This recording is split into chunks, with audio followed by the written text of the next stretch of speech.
Ethan moved through the crowded streets of the space station, weaving carefully between traders, merchants, and travelers from countless planets. The station's corridors smelled of exotic spices, strange metals, and recycled air. Alien voices, strange clicks, and whistles filled the air alongside human chatter. Ethan had visited many space stations before, but there was something about this one that made him feel unusually small, like he was just another face in a galaxy full of people who didn't notice him. He passed by a food stall selling steaming meat-like cubes that smelled both sweet and pungent. His stomach growled, but he had little money to spend. That was when he noticed her, a small figure huddled near a wall, barely moving. She wore a tattered hooded cloak, covering most of her small frame.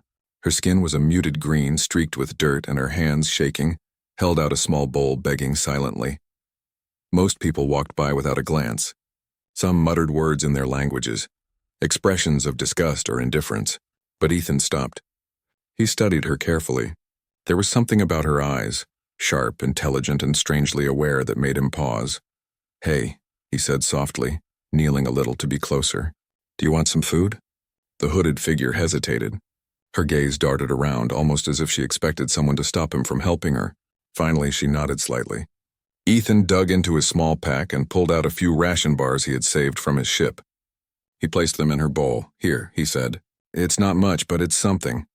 The alien's eyes softened, and for the first time she spoke, her voice barely above a whisper. "Thank you," Ethan smiled. "You don't have to thank me. Everyone deserves a little kindness." She looked down at the food, her small hands trembling slightly as she held the ration bars. She seemed almost confused by the gesture, as if kindness from a stranger was a foreign concept. Ethan felt a pang of sympathy.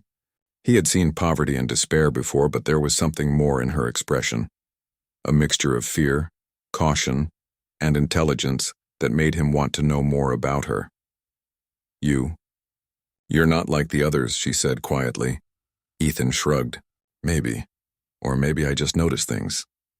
He stood up and gave her a small nod before walking away, thinking that the encounter was over. But he didn't feel right leaving her completely alone. The station continued around him, a chaotic blur of colors, sounds, and smells. Aliens of every shape and size passed him by. Some walked on multiple legs, some floated slightly above the ground, and some had strange translucent skin that shimmered in the dim light. Humans were in the minority here, mostly merchants and travelers like him, trying to make their way in the galaxy. As he passed a busy intersection, he heard a soft voice call his name. He turned, but no one was there. Shrugging, he continued, but the feeling that someone was watching him grew stronger. He glanced over his shoulder, scanning the crowd. That's when he saw her again, the hooded figure blending with the crowd but keeping a careful distance. He frowned. "Why is she following me?" he muttered under his breath. He tried to ignore it at first, assuming it was coincidence, but the figure mirrored his movements almost perfectly, appearing wherever he went, always at the edge of his vision. A part of him wanted to confront her, but another part, a quieter part, felt curious. Hours passed. Ethan moved through markets and corridors, always feeling her presence nearby. Finally, he ducked into a quieter alley, thinking he could lose her. To his surprise, she appeared at the end of the alley, standing calmly, her hood still low over her face. "Why are you following me?" Ethan asked, trying to keep his voice steady. The alien didn't answer immediately. She simply stood there, silent and composed, as if deciding how much she could trust him. Finally, she spoke, her voice soft but clear. "I need to thank you." "Properly," Ethan blinked. "Properly?" She gave a small nod, stepping closer. The hood still hid her face, but the grace in her movements was noticeable. "Your kindness, it is rare. You treat me like I am. Like I am someone, not nothing. Most people see only the dirt and the ragged clothes." Ethan felt a warmth spread through him. He had never thought much about it, but he realized that helping her had also helped him feel human, in a galaxy where humanity often seemed weak and overlooked. Before he could respond, a group of rough-looking aliens entered the alley, moving aggressively. They looked like bounty hunters or thugs, and they had noticed the hooded figure. "There she is," one of them growled, pointing. "Grab her. She belongs to the syndicate now." The figure instinctively stepped behind Ethan, keeping herself hidden. Ethan's heart raced, but he acted quickly. "Go the other way!" he shouted to a vendor pushing a cart nearby. He grabbed a metal pipe from the ground and positioned himself between the approaching aliens and her.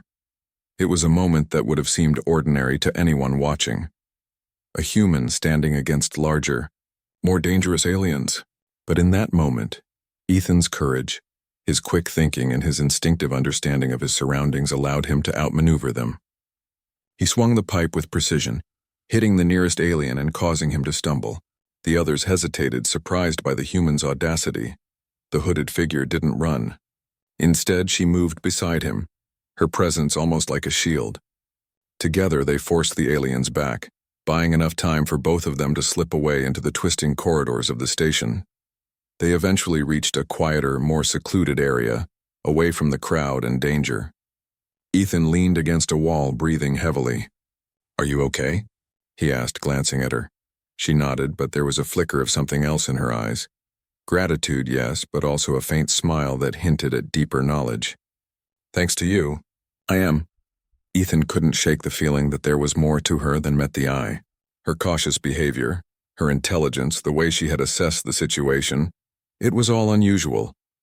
Most aliens in her condition would have panicked or hidden completely, but she had faced the threat with a quiet composure. "I don't even know your name," he said. For a moment, she hesitated, as if deciding whether to tell him. Finally, she said, "You may call me Lyra." "Lyra," Ethan repeated. It was a beautiful name, simple yet elegant like her movements. "I'm Ethan," she nodded once. "Ethan, you are brave and kind. You see beyond the surface." Ethan felt a strange sense of pride, though it was mixed with curiosity and caution. "I try," he said.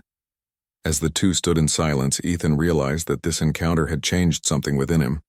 He had acted without thinking of reward, without considering danger, and yet here he was, having protected someone extraordinary. There was a subtle thrill in that realization, a feeling that humans, despite being underestimated across the galaxy, had qualities that others often overlooked. Lyra finally spoke again, her voice calm but carrying weight. "You must leave soon. They will return, and they are not the only ones who seek me." Ethan frowned. "Seek you? Why?" She shook her head slightly. "That is a story for another time, but you should know your actions today. They will be remembered. You have shown something rare, something many in the galaxy have forgotten. You have shown humanity's strength." Before he could ask more, she slipped away, her small form moving gracefully through the crowded corridors, disappearing before he could reach her. Ethan stood there, stunned, unsure whether to follow her or return to his ship. He felt a mix of wonder, confusion, and a strange anticipation. Something had begun today. Something that could change not only his life, but perhaps even the course of events in a galaxy full of intrigue, danger, and hidden power. As he finally made his way back to his ship, Ethan couldn't help but glance over his shoulder one last time. The memory of her eyes, intelligent and watchful, stayed with him.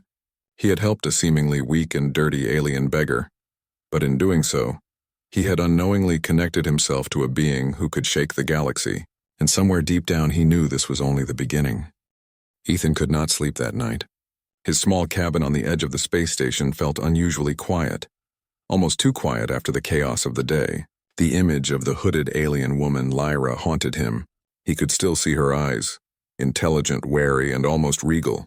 How could a beggar look so extraordinary? He had a feeling that she was hiding something much bigger than he could imagine. As he tossed and turned, his communicator beeped. A simple message appeared on the screen in a language he could read. "Meet me.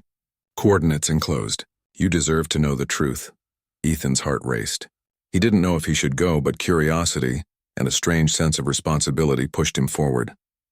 If she had sought him out, it meant this encounter was more than chance. He packed lightly, taking only what he could carry quickly, and headed to the coordinates. The docking bay was hidden at the far end of the station, a place few travelers knew existed. The lights were dim, casting long shadows over the metal floor. As he approached, he saw her standing there, still hooded, calm and waiting. The air seemed heavier, charged with tension and anticipation. "Lyra," he said softly, stepping closer. "You sent for me?" She did not speak immediately. Instead, she removed her hood slowly, revealing her true self. Ethan froze. Her skin glowed faintly in the dim light, smooth and flawless, with subtle golden markings that shimmered like stars.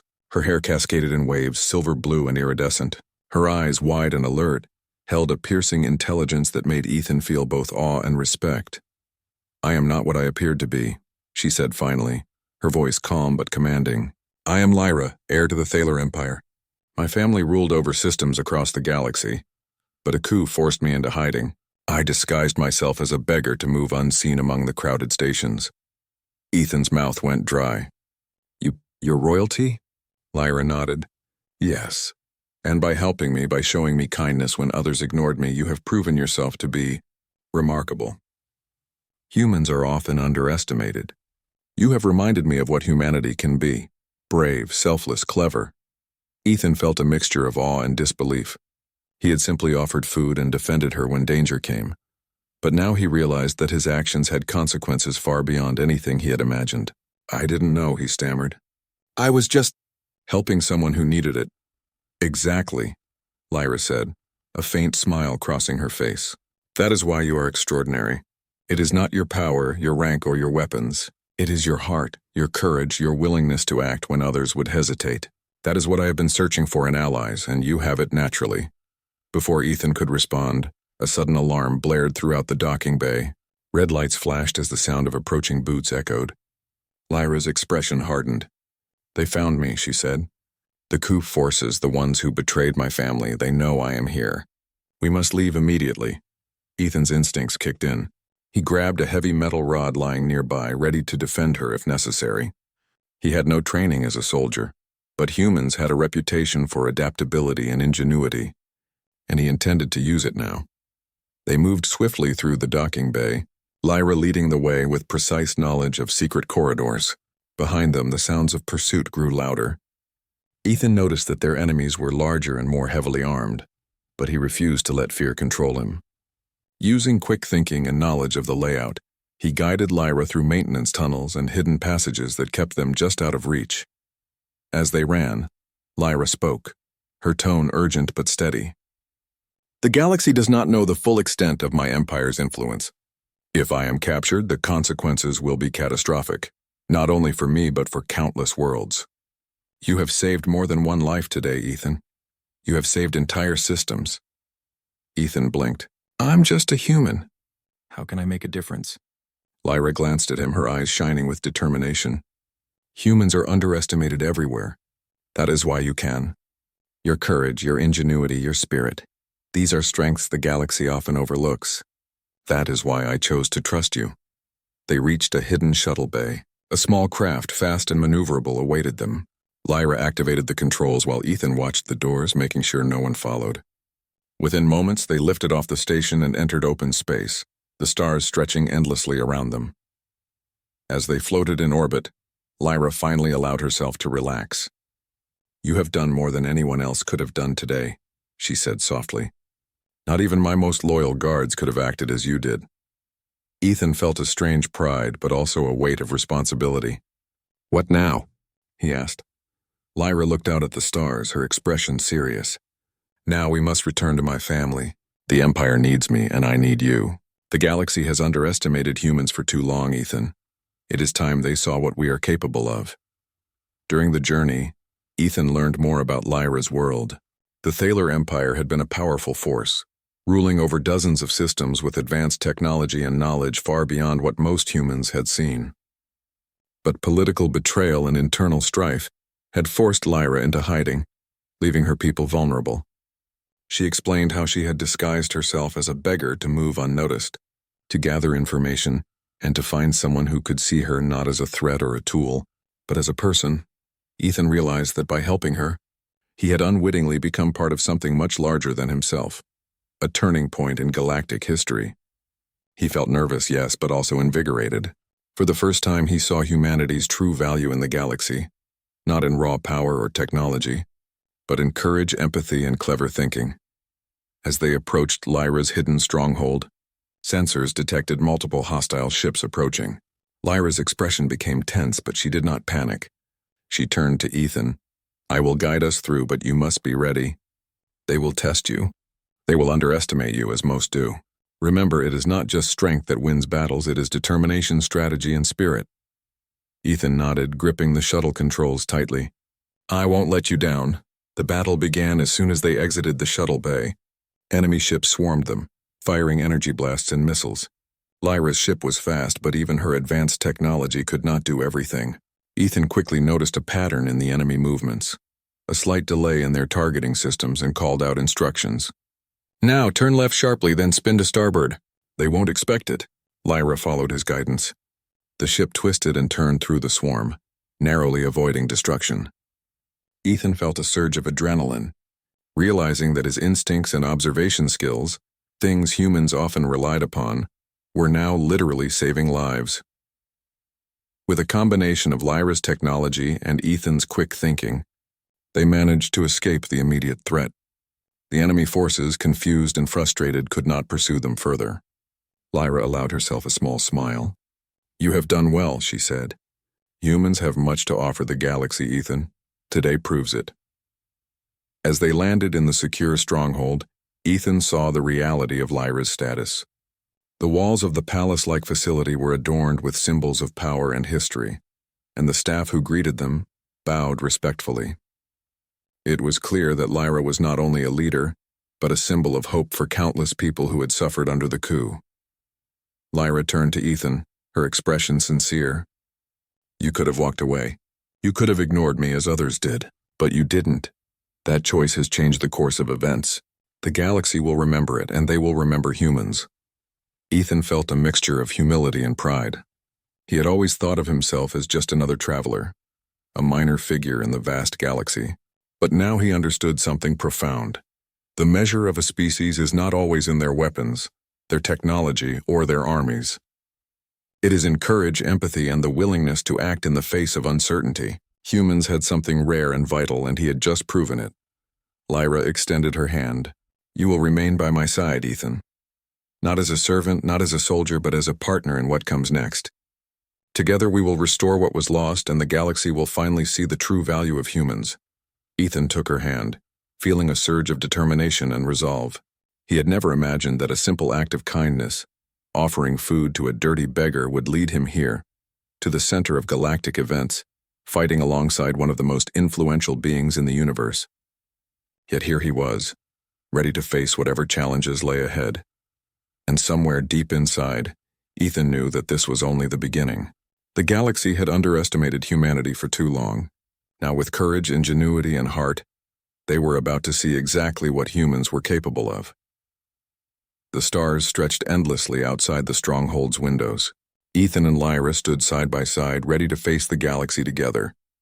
In that moment, he realized that sometimes the smallest acts, kindness, courage, and trust, could ripple outward to change the fate of worlds. And for Ethan, that was only the start of a journey that would prove humans were far stronger than anyone had ever imagined.